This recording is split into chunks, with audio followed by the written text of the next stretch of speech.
প্রিয় শিক্ষার্থীবৃন্দ, আমরা দীর্ঘদিন অতিমারির জন্য, এই মহামারীর জন্য, আমরা এই কোভিড সিচুয়েশনের জন্য আমরা ক্লাসে সশরীরে উপস্থিত হতে পারছি না।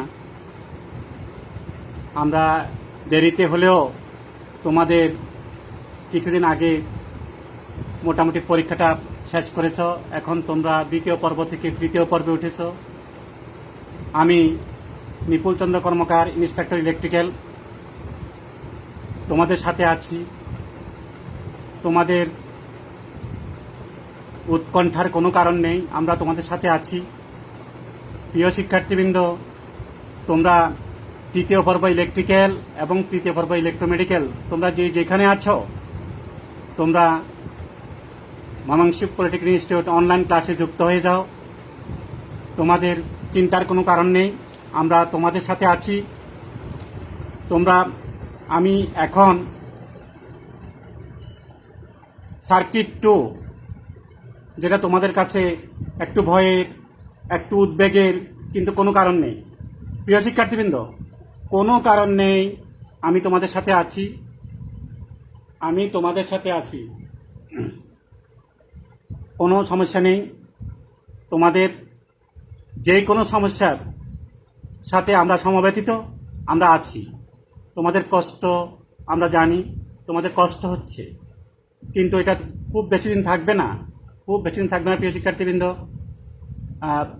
এসি সার্কিট, তোমরা সার্কিট 1 করেছো দ্বিতীয় পর্বে, কিন্তু কতটুকু করতে পারেছ আমরা সেটা নিজেও বুঝি, তোমরাও জানো, খুব বেশি পারো নাই।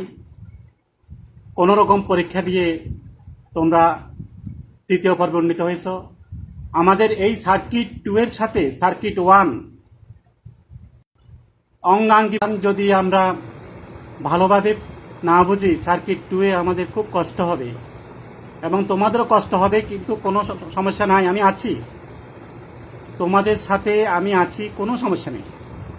প্রিয় শিক্ষার্থীবৃন্দ, সার্কিট 1-এর কিছু জিনিস আমি সূচনা হিসাবে তোমাদের সাথে শেয়ার করতে চাই। তোমরা যেখানে আছো, প্লিজ তোমাদের বন্ধুদেরও এই গ্রুপে অ্যাড হতে বলো। আমরা সার্কিট 2 করতে গিয়ে সার্কিট 1-এর কিছু জিনিস আমরা চেষ্টা করব। এই মুহূর্তে তোমাদের সার্কিট 1 তোমরা যা পড়েছ, কিছু হয়তো মুখস্থ করেছ, আর কিছু আমাদের একটা লাইভ ক্লাস ছিল। আমরা জানি এমবির কারণে অথবা নেটওয়ার্কের কারণে সবাই সংযুক্ত হতে পারে নাই, এই জন্য আমরা দুঃখিত। এখন দেখো প্রিয় শিক্ষার্থীবৃন্দ, সার্কিট 1-এর তোমরা ছিল এসি সিরিজ সার্কিট। যদি আমি তোমাদের সাথে একটু শেয়ার করি, তোমরা RL series circuit, RC series circuit, আর এলসি সিরিজ সার্কিট তোমরা পড়েছ। এখন তোমাদের সার্কিট 2 এর আমাদের প্রথম অধ্যায়, যেটা আছে এসি প্যারালাল সার্কিট। প্রিয় শিক্ষার্থীবৃন্দ, একটু দেখো, আমরা এসি সার্কিটের সমস্যা সমাধানের জন্য আমাদের কমপ্লেক্স ফর্ম নাম শুনছ, অথবা জটিল রাশিমালায় যেতে হবে। ডিসিতে সমস্যা নাই, কিন্তু যখনই আমরা সোর্স এসি হবে অথবা উৎস এসি হবে, তখন আমাদের দেখো, তোমরা অনেকে আরএল, একটু লক্ষ্য করো, আরএল একটা রেজিস্ট্যান্স এবং একটা ইন্ডাকট্যান্স সিরিজে যুক্ত হয়ে যদি আমরা এসি সরবরাহ দিই, একটু লক্ষ্য করো, নট ডিসি, এসি, এই চিহ্নটা দেখলে তোমরা বুঝতে পারবে এটা এসি, অল্টারনেটিং কারেন্ট। তাহলে আমি মনে করলাম সাপ্লাই ভোল্টেজ ভি, এটা তোমরা জানো। মোট কারেন্ট, যেমন মনে করো এটা হলো ফেজ, এটা হচ্ছে নিউট্রাল। প্রিয় শিক্ষার্থীবৃন্দ, তোমরা এতদিনে জানো আমরা সোর্সের ফেজ থেকে কারেন্ট বের হয়, লক্ষ্য করো। এই দেখো, মোট কারেন্ট কি, কারেন্টকে আমরা কি দিয়ে লিখি, আই। তাহলে দেখো সিরিজ সার্কিটে রেজিস্ট্যান্সের মধ্য দিয়ে যে কারেন্ট প্রবাহিত হচ্ছে, ইন্ডাকটেন্সের মধ্যেও সেই একই কারেন্ট প্রবাহিত হচ্ছে, এবং সেটা আবার নিউট্রাল দিয়ে ফেরত আসছে। এখন আমরা একটু দেখি, আর এর আড়াআড়ি একটা ভোল্টেজ ড্রপ হচ্ছে, এল এর আড়াআড়ি একটা ভোল্টেজ ড্রপ হচ্ছে, নাকি? লক্ষ্য করো, আর এর আড়াআড়ি ভোল্টেজ ড্রপকে যদি আমরা বলি ভি, দেখো এখানে একটা আর দিলাম, কি resistive voltage, resistive voltage VR. আর এল এর আড়াআড়ি ভোল্টেজকে আমরা কি লিখবো, বিএল, ইন্ডাকটিভ ভোল্টেজ। তোমরা উচ্চারণগুলো একটু ভালো করে দেখবে। এবং এই দেখো ভি এর সাথে আরটা একটু নিচে, এটা সাবস্ক্রিপ্ট হিসেবে বসবে, এলটা একটু নিচে সাবস্ক্রিপ্ট হিসেবে বসবে। অনেকে তোমরা, আমি একটু দেখাচ্ছি, দেখো এইভাবে লিখি ফেলো, না এইভাবে লেখা যাবে না। এই এলটা হবে নিচে, ইন্ডাকটিভ ভোল্টেজ, রেজিস্টিভ ভোল্টেজ। এখন প্রিয় শিক্ষার্থী বন্ধুরা, তোমরা কি, অনেকের জানা আছে বিআর এর ফর্মুলাটা কি বলতে পারবা? বিআর সমান ওই যে আমাদের ওহমস ল, বিআর সমান আইআর, বিআর সমান আইআর। আর এল এর আড়াআড়ি যে ভোল্টেজ বিএল, বিএল সমান কি, তাই বলে কিন্তু আই এল লেখা যাবে না। এলটা হচ্ছে একটা বৈশিষ্ট্য, ইন্ডাকটেন্স। আর এসি সার্কিটে ইন্ডাকটেন্সের কারণে কারেন্ট প্রবাহে যে বাধার সৃষ্টি হয় তাকে বলা হয় ইন্ডাকটিভ রিয়াকটেন্স। ওটাকে আমরা কি দিয়ে প্রকাশ করি, এক্স এল সাবস্ক্রিপ্ট হিসাবে, লক্ষ্য করো। তাহলে আমরা বিআর এর জন্য যেভাবে আইআর লিখছি, বিএল এর জন্য কিন্তু আমরা আইএল লিখবো না। আরটা সরাসরি বাধা, এলটা সরাসরি বাধা নয়। আমি কি বুঝাতে পারছি প্রিয় শিক্ষার্থী বন্ধুরা? এলটা সরাসরি বাধা নয়, ফ্রিকোয়েন্সির কারণে এল জনিত যে বাধা তাকে বলা হয় এক্সএল। তোমরা সার্কিট ওয়ানে পড়ছ, সবাই জানো এক্সএল সমান কি, 2πf এল। লক্ষ্য করো, এই ফ্রিকোয়েন্সির কারণে ইন্ডাকটেন্স জনিত যে বাধা সেটা হলো ইন্ডাকটিভ রিয়াকটেন্স। তাহলে আমরা এখানে কি লিখতে পারি, I X L. Very important প্রিয় শিক্ষার্থী বন্ধুরা।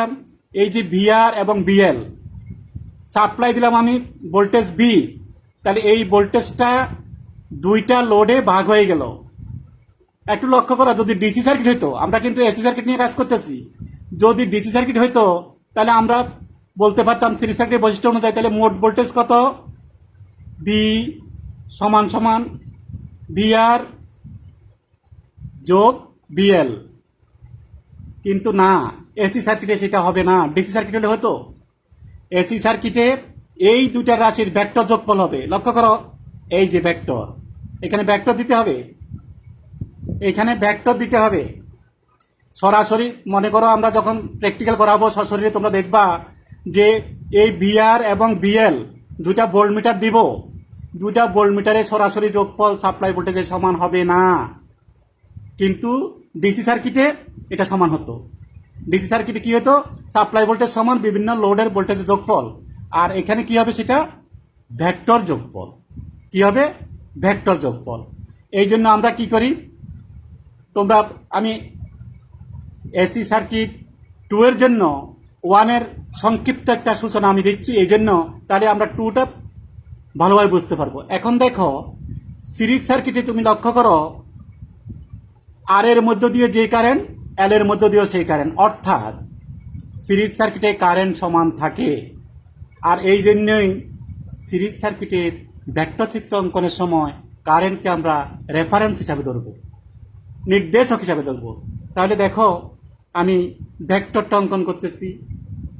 তাহলে রেফারেন্স কেন, রেফারেন্স এটা পরীক্ষায় প্রশ্ন আসে যে সিরিজ সার্কিটের ভেক্টর চিত্র অঙ্কনের সময় কোন রাশিকে রেফারেন্স ধরা হয় এবং কেন। প্রিয় শিক্ষার্থী বন্ধুরা, দেখো তোমরা ক্লাসগুলো যদি ঠিকমতো করো, অনেক প্রশ্নের উত্তর ক্লাসে পেয়ে যাবা।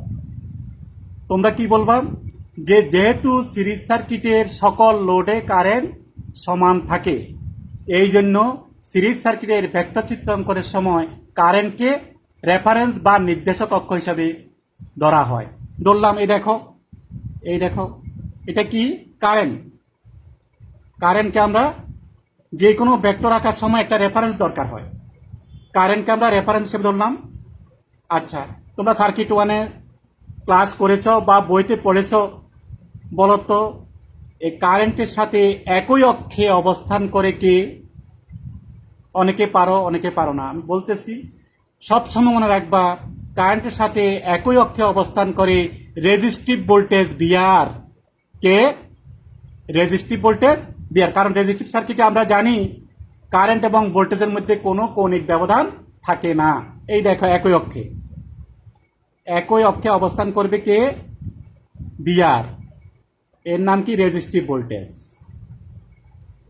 আর ইন্ডাকটেন্সের ধর্ম কি? আমাদের আরেকটা ভোল্টেজ রয়েছে, দেখো ইন্ডাকটেন্সের প্রধান ধর্ম হলো কারেন্টকে বাধা দেওয়া, যার কারণে ইন্ডাকটেন্সের আড়াআড়ি ভোল্টেজ সবসময় কারেন্ট থেকে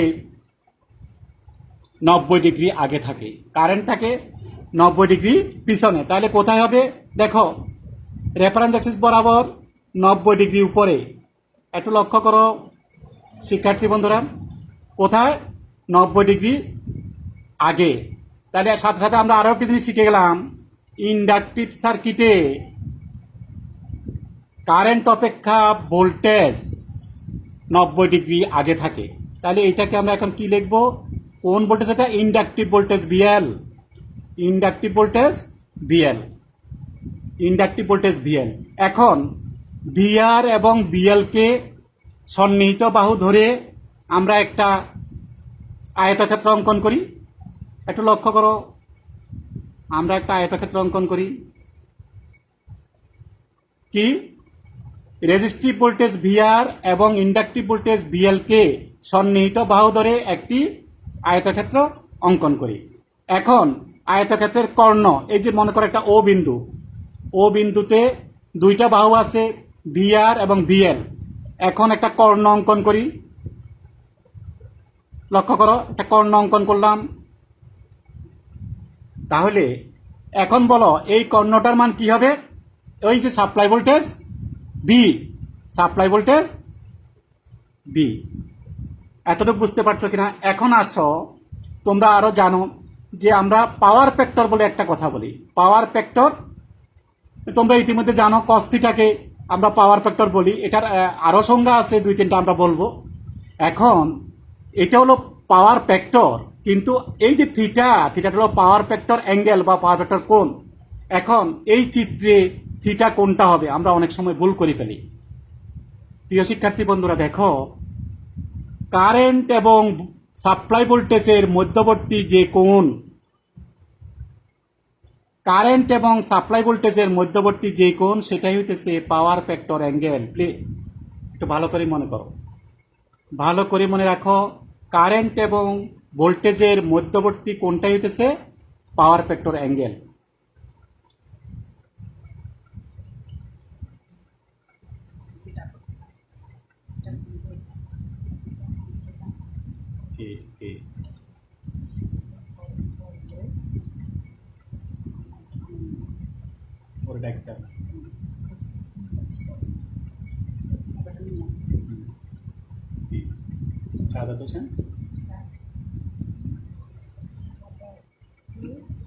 প্রিয় শিক্ষার্থী বন্ধুরা, তাহলে দেখো আমাদের ভিআর ভিএল এর মধ্যে যে আয়তক্ষেত্র, তার কর্ণটা হইতেছে আমার সাপ্লাই ভোল্টেজ।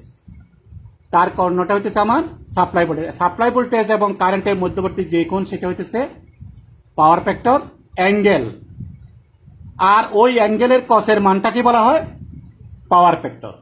ওই অ্যাঙ্গেলের কসের মানটাকে বলা হয় পাওয়ার ফ্যাক্টর। এখন আসো, আমরা একটু কেন এটি সূচনাটা দিলাম, আমরা প্যারালাল সার্কিটে যাব। তাহলে সিরিজ সার্কিটে যদি আমরা একটুখানি সূচনা না দিই, প্যারালাল সার্কিট আমরা বুঝবো না। এখন আসো, যদি এখন এখান থেকে এটা হচ্ছে ভোল্টেজ ভেক্টর, লক্ষ্য করো। এই যে ও ভি বিআর, এটা হচ্ছে ভোল্টেজ ভেক্টর।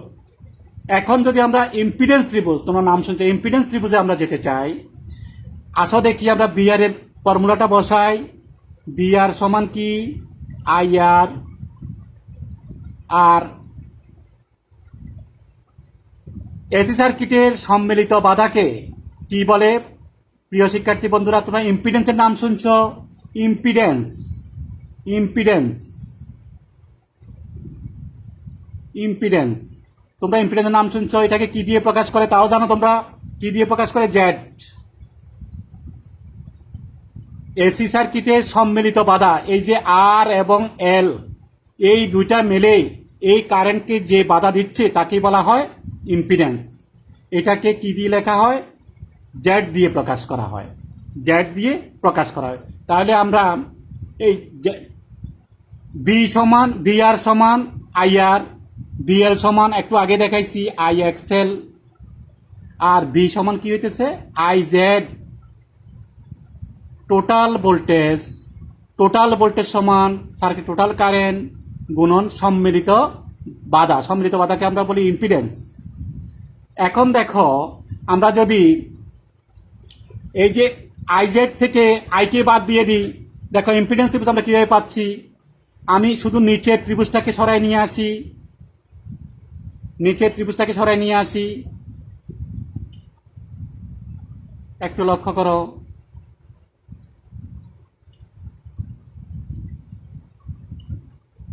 এই বাহুটাকে, এই বাহু সেম। দেখো এটা যদি আই এক্সেল হয়, এটাও আই এক্সেল, একই বাহু। তাহলে এটা আই এক্সেল, আর এটা কি ছিল? I Z. আর এটা কি ছিল? রেজিস্টিভ ভোল্টেজ বিআর সমান কি ছিল? আইআর। আর এটা কি ছিল? Power factor angle. দেখো এখনো আমি কিন্তু এটা ভোল্টেজ ভেক্টর, এখনো কিন্তু এটা ভোল্টেজ ভেক্টর। ভোল্টেজ ভেক্টরের তিন বাহুকে, আবার লক্ষ্য করো, ভোল্টেজ ভেক্টরের তিন বাহুকে আই দ্বারা ভাগ করলে, আমি যদি তিনটা বাহুকে আই দ্বারা ভাগ করি, কি কি থাকতেছে দেখো। আবার একটু আঁকি, আবার একটু আঁকি। ভেক্টরে অবশ্যই তীর চিহ্ন দিতে হবে। আবার একটু আগে আই ছিল রেফারেন্স, আই দ্বারা ভাগ করলাম, আই চলে গেল কি আছে? আর আর এই কোনটা ছিল? থিটা। এটাকে আই দ্বারা ভাগ করলাম, কি চলে? আই চলে গেল কি আছে? এক্সেল। আর এটারে আই দ্বারা ভাগ করলে কি থাকে? জেড। এইটাই হচ্ছে আমাদের ইম্পিডেন্স ত্রিভুজ। কার? আর এল সিরিজ সার্কিটের ইম্পিডেন্স ত্রিভুজকে পরীক্ষা আসে। আর এল সিরিজ সার্কিটের ইম্পিডেন্স ত্রিভুজ অঙ্কন করে বিভিন্ন বাহু চিহ্নিত করো। তাহলে আমাদের যে সমকোণী ত্রিভুজের, লক্ষ্য করো, যে সমকোণী ত্রিভুজের ভূমি আর লম্ব ইন্ডাকটিভ রিঅ্যাকট্যান্স এবং অতিভুজ ইম্পিডেন্স দ্বারা প্রকাশ করা হয়, তাকে কি বলে? আর এল সিরিজ সার্কিটের ইম্পিডেন্স ত্রিভুজ। আর এল সিরিজ সার্কিটের ইম্পিডেন্স ত্রিভুজ। তাহলে এখান থেকে আমার জেডের সমীকরণটা কি হবে দেখি। অতিভুজ স্কোয়ার আমরা জানি, অতিভুজ স্কোয়ার সমান ভূমি স্কোয়ার, ভূমি হলো আর, যোগ লম্ব স্কোয়ার এক্স এল স্কোয়ার, और জেড সমান কি হবে ওটা তোমরা জানো। তাহলে জেড সমান কি হবে? Square root of R square plus XL square, scale square. এখন আসো যে আমি থিটা, আমি পাওয়ার ফ্যাক্টরের জন্য প্রথমে যদি আমি এখানে ট্যান থিটা বলে বা কস থিটা বলি, দেখো কস থিটা কি হইতেছে? আমাদের পাওয়ার ফ্যাক্টর হচ্ছে কস থিটা। তাহলে এই ত্রিভুজ থেকে আমরা দেখি কস থিটা সমান কি? Power factor cos theta, power factor cos theta সমান কি? বলো শিক্ষার্থী বন্ধুরা। ভূমি বাই অতিভুজ নাকি? ভূমি কি? লক্ষ্য করো, ভূমি কি? আর অতিভুজ কি? জেড। এই যে পাওয়ার ফ্যাক্টরের সূত্র আমরা পেয়ে গেলাম। যে রেজিস্ট্যান্স ও ইম্পিডেন্সের অনুপাতকে পাওয়ার ফ্যাক্টর বলে। রেজিস্ট্যান্স ও ইম্পিডেন্সের অনুপাতকে পাওয়ার ফ্যাক্টর পেয়ে গেলাম। এখন যদি তোমাকে বলে পাওয়ার ফ্যাক্টর কোণ নির্ণয় করো, তোমরা ত্রিকোণমিতি থেকে অবশ্যই জানো। আর এখান থেকে আমরা যদি থিটা বলি কি হবে, cos inverse R divide by Z, cos inverse R divide by Z. এটা হচ্ছে সাধারণ ফর্মুলা, কিন্তু আমাদের এখন এইভাবে যদি অঙ্ক করতে হয় অনেক সময় লাগবে। প্রিয় শিক্ষার্থী বন্ধুরা, অনেক সময় লাগবে। আমরা এখন পোলার, রেক্টেঙ্গুলার এবং কমপ্লেক্স মেথডে আমরা জটিল বীজগণিত ব্যবহার করে এসি সার্কিটের সমস্যার সমাধান করব। জটিল বীজগণিত ব্যবহার করে এসি সার্কিটের সমস্যার সমাধান করব। এই জন্য তোমরা সার্কিট ওয়ানে একটু পড়ছো,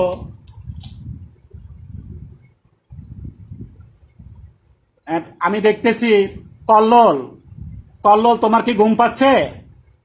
কেন তোমার ঘুম পাচ্ছে কেন? কমেন্টে জানাও। তোমার কোন কারণে ঘুম পাচ্ছে তুমি কমেন্টে জানাও। তোমার আমি দেখবো, তোমার নামটা আমি এন্ট্রি করলাম, তোমার কেন ঘুম পাচ্ছে আমি দেখব। আমি তোমার নাম এন্ট্রি করলাম, তুমি কমেন্টে জানাও কেন তোমার ঘুম পাচ্ছে। প্রিয় শিক্ষার্থী বন্ধুরা, এখন আমরা কমপ্লেক্স, সবার কমেন্ট আমি দেখতেছি, আমি সবার কমেন্ট দেখতেছি। কল্লোলের কেন ঘুম পাচ্ছে সেটা আমি দেখব। প্রিয় শিক্ষার্থী বন্ধুরা, এখন আমরা দেখি কমপ্লেক্সটা কি জিনিস। লক্ষ্য করো, তোমরা তো কোয়াড্রেন্ট ত্রিকোণমিতিতেও দেখছো, কোয়াড্রেন্ট বুঝো। তোমরা একটা কথা খেয়াল রাখবা, আমাদের ভেক্টর ঘুরে ঘড়ির কাঁটার বিপরীত দিকে। এখন তো তোমরা ঘড়ির কাঁটা বললেও অনেকে বুঝবে না, নাকি ডিজিটাল ঘড়ি। দেখো তো এই চিহ্নটা দিয়ে কি বুঝতেছ? এটা অ্যান্টি ক্লকওয়াইজ বা ঘড়ির কাঁটার বিপরীত দিক। তোমাদের যাদের কাঁটাওয়ালা ঘড়ি আছে এখনই দেখে নাও, আমাদের ঘড়ির কাঁটা হচ্ছে কিন্তু ডান দিকে। এই দেখো এইভাবে ঘুরে, এইভাবে। কিন্তু আমি যে চিহ্নটা দিয়েছি এখানে সেটা কিন্তু ঘড়ির কাঁটার বিপরীত দিকে। ঘড়ির কাঁটার, আমাদের এটা ভালো করে মনে রাখো এখন থেকে, আমাদের ভেক্টর কোন দিকে ঘুরে? ঘড়ির কাঁটার বিপরীত দিকে, অ্যান্টি ক্লকওয়াইজ, বা এটাকে কাউন্টার ক্লকওয়াইজও বলে, ঘড়ির কাঁটার বিপরীত দিকে বলে। এটাকে দেখবা ইংরেজি বইতে CCW লেখা আছে। লক্ষ্য করো বন্ধুরা, CCW মানে কি? কাউন্টার ক্লকওয়াইজ বা অ্যান্টি ক্লকওয়াইজ। তাহলে এখন লক্ষ্য করো, আমি যদি এই যে একটু আগে যে ইম্পিডেন্স বললাম জেড, এই জেডকে যদি আমরা কমপ্লেক্স অ্যালজেব্রা দিয়ে লিখি, তোমরা দেখেছ কি লেখা যায়? আর প্লাস জে অফ এক্সেল। দেখো তোমরা পিওর ম্যাথে করছো আই অপারেটর, আই দিয়ে করছো ইমাজিনারি নাম্বার বা কাল্পনিক অংশ। এটাকে বলা হয় বাস্তব অংশ, আর এটাকে বলা হয় যে অংশে আই বা জে থাকে তাকে বলা হয় কাল্পনিক অংশ। আচ্ছা, তোমরা বলতে পারো স্যার আমরা ম্যাথে পড়ছি আই, কিন্তু এখানে কেন জে অপারেটর হলো? এটাকে বলা হয় জে অপারেটর, ম্যাথে করছো তোমরা আই অপারেটর। তোমাদের কি মনে আছে আই সমান কি বলতো? ম্যাথে করছো অবশ্যই স্কয়ার রুট অফ -1। এটা একটা কাল্পনিক রাশি। আচ্ছা, আমাদের ইলেকট্রিক্যালে আই দ্বারা আবার কি বোঝানো হয়? কারেন্ট।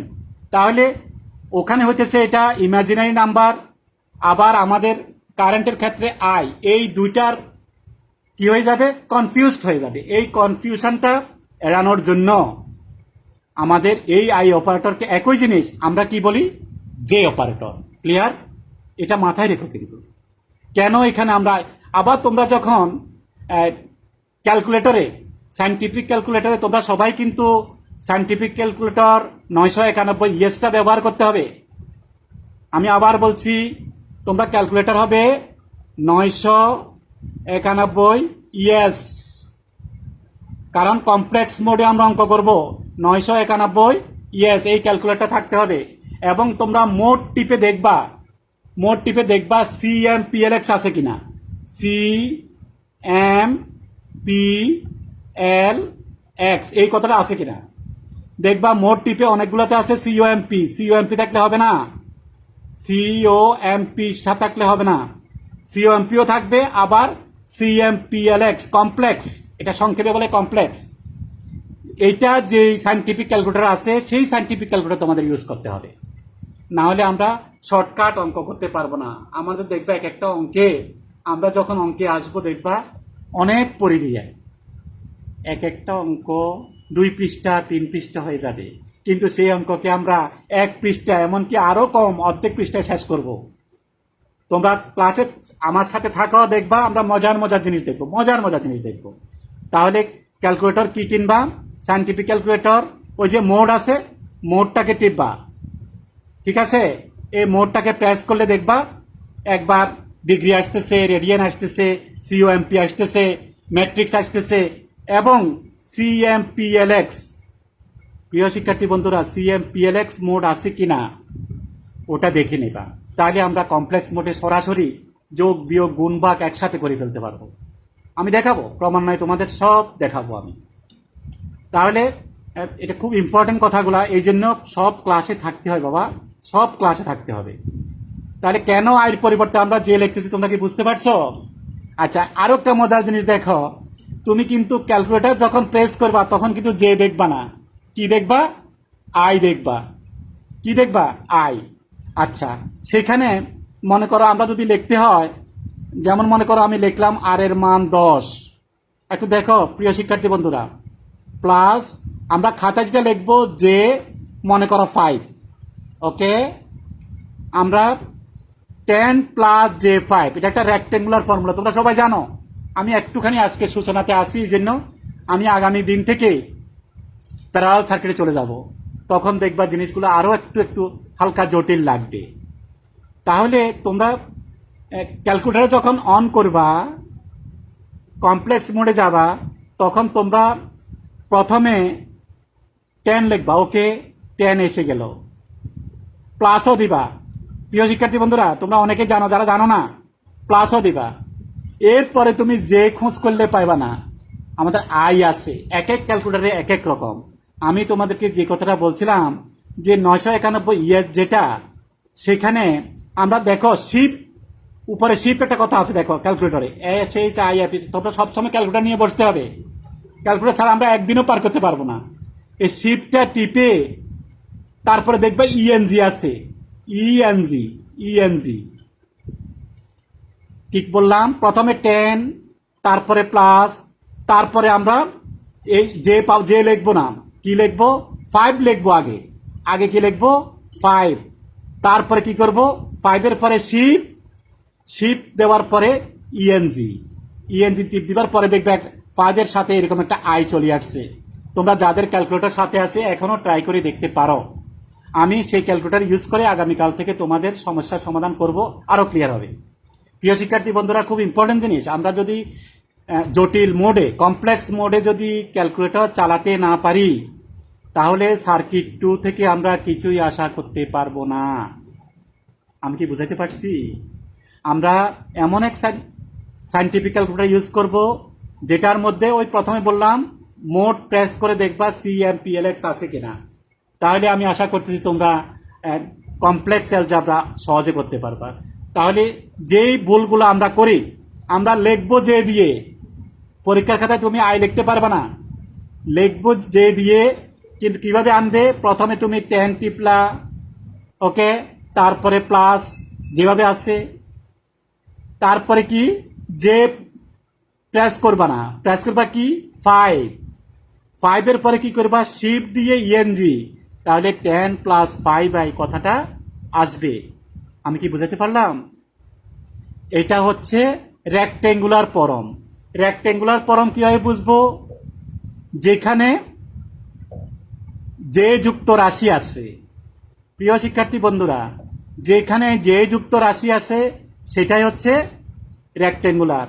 আবার তুমি বলতে পারো, দেখো আমি মাঝে মাঝে দেখবা জেড সমান এরকম আছে, জেড সমান শুধু -J20, জেড সমান মাইনাস J20। প্রিয় শিক্ষার্থী বন্ধুরা তোমরা বলো তো এটা কি রেক্টেঙ্গুলার না আমাদের দুইটা ফর্ম আছে, একটা হচ্ছে রেক্টেঙ্গুলার ফর্ম। আমরা আজকে রেক্টেঙ্গুলার ফর্ম নিয়ে কথা বলতেছি।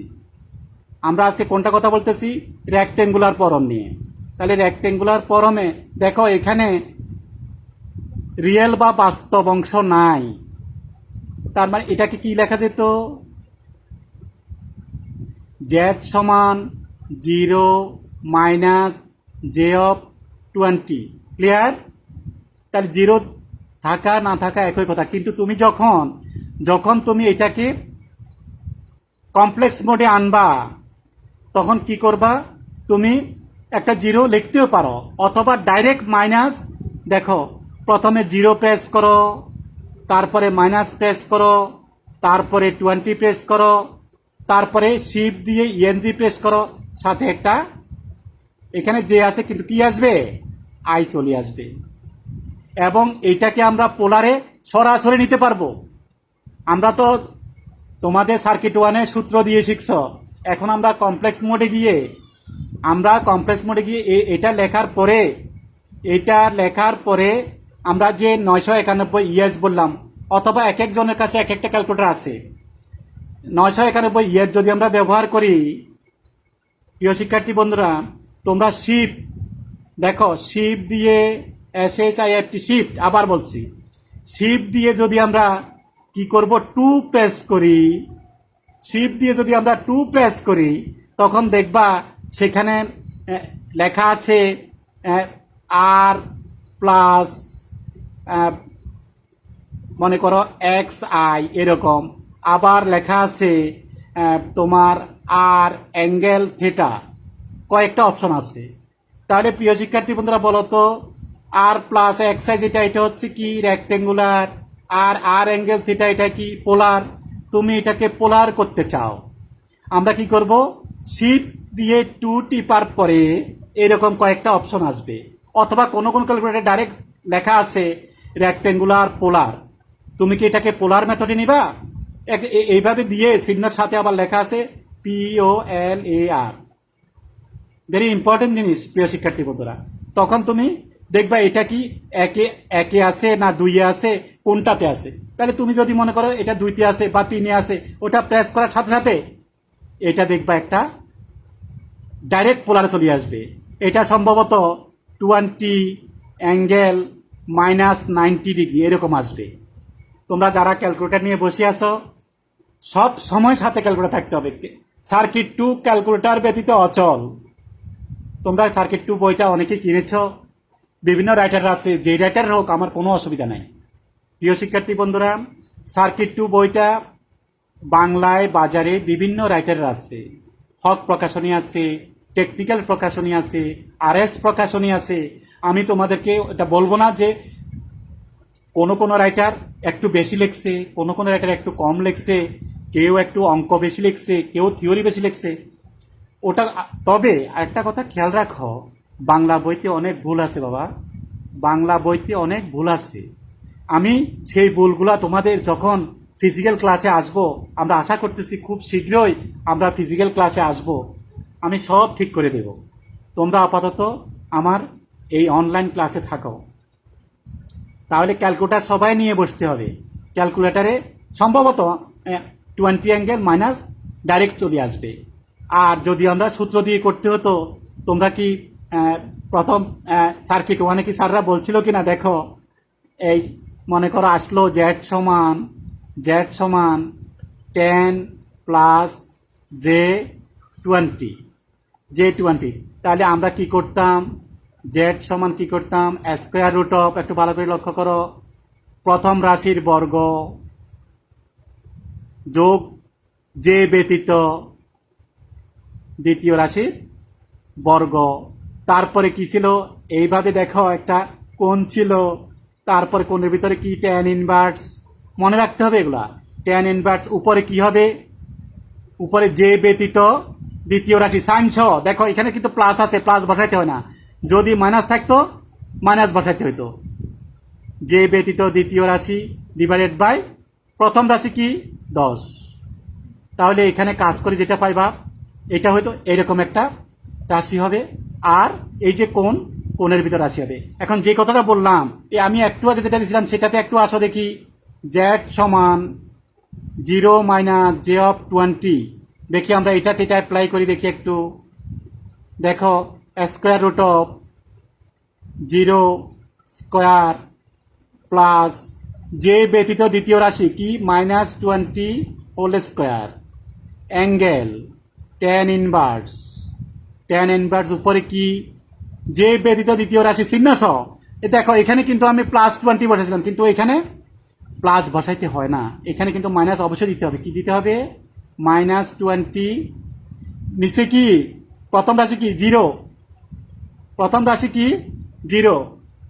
এখন দেখো তাহলে কি হইতেছে স্কোয়ার রুট অফ মাঝে মাঝে প্লাস হয়ে যাবে, তাহলে কি 20 square angle tan inverse R something by 0 কি হয়? ইনফিনিটি। তোমরা কি জানো সামথিং বাই 0 ইনফিনিটি, আর 0 বাই সামথিং মনে করো 0/10 সমান কত? 0। কিন্তু 10/0 কত হবে? ইনফিনিটি। তাহলে tan ইনভার্স ইনফিনিটি এটা তুমি ক্যালকুলেট করে দেখো, তাহলে এটার কি হবে? বর্গমূল হবে 20, অ্যাঙ্গেল কি হবে?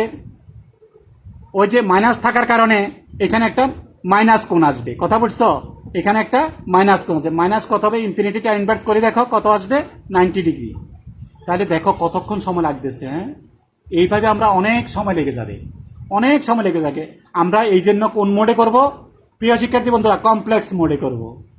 আমি প্রতিদিন আমি ক্যালকুলেটর নিয়ে কালকে থেকে আমি ক্যালকুলেটর নিয়ে বসবো, তোমাদেরকে দেখাই দিব। আপাতত আমি যে ক্যালকুলেটর নিয়ে বসবো সেটা হচ্ছে 991। ইয়েস প্রিয় শিক্ষার্থী বন্ধুরা, যেই ক্যালকুলেটর নিয়ে বসবো আমি সেটা হচ্ছে 991। ইয়েস, এই ক্যালকুলেটর দিয়ে কালকে থেকে আমরা ক্লাস শুরু করব। কালকে এই যে খুঁটিনাটি বিষয়গুলা, অনেক ব্যাপারগুলো, এই জিনিসগুলো যদি মনে রাখো তাহলে আমাদের রেক্টেঙ্গুলার থেকে পোলার থেকে রেক্টেঙ্গুলার অতি সহজে আমরা করতে পারবো। তাহলে প্রিয় শিক্ষার্থী বন্ধুরা, আমরা আগামী দিন আমরা আরএলসি প্যারাল সার্কিট অর্থাৎ প্রথম অধ্যায় তোমাদের সুবিধার জন্য তোমাদের একটুখানি পূর্ব অভিজ্ঞতা আছে কিনা সেটা আজকে আমরা শেয়ার করলাম। আমরা কি করব আগামী দিন থেকে আরও একটু জটিল লাগবে, কিন্তু আমি আছি তোমাদের সাথে, জটিল লাগবে না, আমি সহজ করে দেব। যে এই যে জিনিসগুলো বললাম তোমরা এইটুক ধারণা আছে কিনা আমি জানার জন্য। অনেকের আছে আবার অনেকের নাই, অনেক কিছু শিখার আছে বাবা, অনেক কিছু। সার্কিট যদি আমরা না শিখি, ইলেকট্রিক্যাল বলো আর ইলেকট্রোমেডিক্যাল বলো, ইলেকট্রোমেডিক্যালের ছাত্রছাত্রীরাও যুক্ত আছো, তোমাদেরও আমি দেখেছি চতুর্থ পঞ্চম ষষ্ঠ থেকে পর্ব পর্যন্ত এই সার্কিটটা তোমাদেরকে যথেষ্ট জানতে হবে, যথেষ্ট জানতে হবে। সার্কিটের উপরে আমাদের অনেক কিছু নির্ভর করবে বাবা। তাহলে আজকে যা শিখেছি সেখান থেকে তোমরা প্লিজ একটু যদি হাতে যদি কাগজ আর কলম থাকে একটু দেখো। আমরা তোমাকে একটু সামান্য কাজ দিয়ে দিই। 1 নাম্বার লেখো আর এল সি সিরিজ সার্কিটের RLC সিরিজ সার্কিটের, সরি সি তো আমি করাই নাই, তাহলে সিটা বাদ দিলাম প্লিজ, সি আমি করাই নাই। RL সিরিজ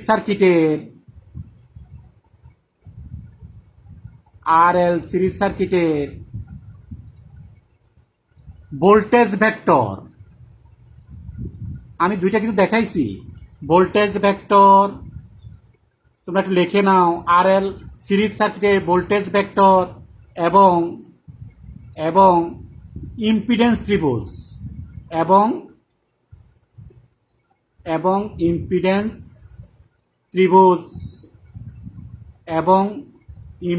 ত্রিভুজ অঙ্কন করো। ইম্পিডেন্স ত্রিভুজ অঙ্কন করো। 2 নাম্বার প্রশ্নটা প্লিজ শিক্ষার্থী বন্ধুরা একটু লেখো। সিরিজ সার্কিটের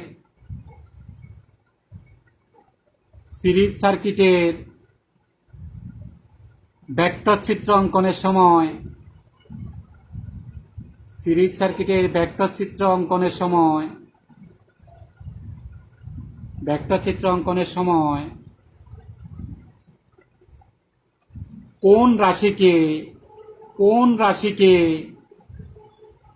কোন রাশিকে রেফারেন্স ধরা হয় এবং কেন? কোন রাশিকে রেফারেন্স ধরা হয় এবং কেন? এই দুইটা তোমরা সেশনাল খাতায় উঠে রাখবা। আমরা যখন ক্লাস শুরু হবে আমি দুইটা ক্লাসে দেখব। আমার একটা খাতা আজকে থেকে তোমরা একটা খাতা করে ফেলো, ওই খাতায় আমি যে ওয়ার্কগুলো দিব ক্লাস শেষে সেই ওয়ার্কগুলো তুমি উঠাইবা প্লিজ। তাহলে প্রিয় শিক্ষার্থী বন্ধুরা, আজকে আমরা এই পর্যন্ত। তোমরা কমেন্টে তোমাদের যা জানতে চাও আমাকে ইনবক্স করো, আমাকে কমেন্ট করো। আমি চেষ্টা করবো তোমাদের সব কমেন্ট বক্সে দিবা, আমি উত্তর দেওয়ার চেষ্টা করব। Thank you. সবাই ভালো থাকো, সুস্থ থাকো। এখানে একটা ব্যাপার আছে, আস্তে আস্তে আমার করে দাও, আমি পারি।